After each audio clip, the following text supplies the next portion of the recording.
penangkapan itu umurnya hanya 1 kali 24 jam. Kalau izin terlebih dahulu, tersangkanya keburu kabur, polisi juga yang didemonstrasi. Wamenkum jelaskan penangkapan tanpa izin pengadilan. Kalau izin dulu keburu kabur. Wakil Menteri Hukum Edward Omar Sarif Hyaryej menjelaskan soal penetapan tersangka tanpa izin pengadilan yang tercantum dalam KUHP baru bertujuan untuk mencegah kabur dan mempercepat proses penegakan hukum. Penjelasan ini disampaikan dalam jumpa pers pada Senin, 5 Januari 2026.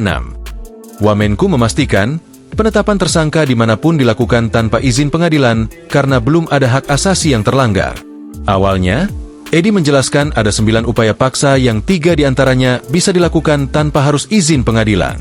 Adapun 9 upaya paksa itu adalah penetapan tersangka, penggeledahan, penyitaan, penangkapan, penahanan, pemeriksaan surat, pemblokiran, penyadapan, dan larangan ke luar negeri.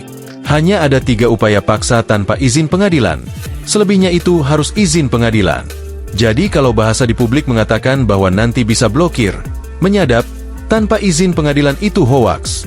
Itu tidak benar. Jelas Edi dalam jumpa pers, Senin, 5 Januari 2026. Yang penting sekarang, yang perlu kita ketahui, mengapa penangkapan, penahanan, dan penetapan tersangka tanpa izin pengadilan. Pertama, soal penetapan tersangka. Kalau penetapan tersangka memang di mana-mana nggak ada izin pengadilan, karena belum ada hak asasi yang terlanggar. Kemudian, 3 upaya paksa tanpa izin pengadilan adalah penetapan tersangka, penangkapan, dan penahanan.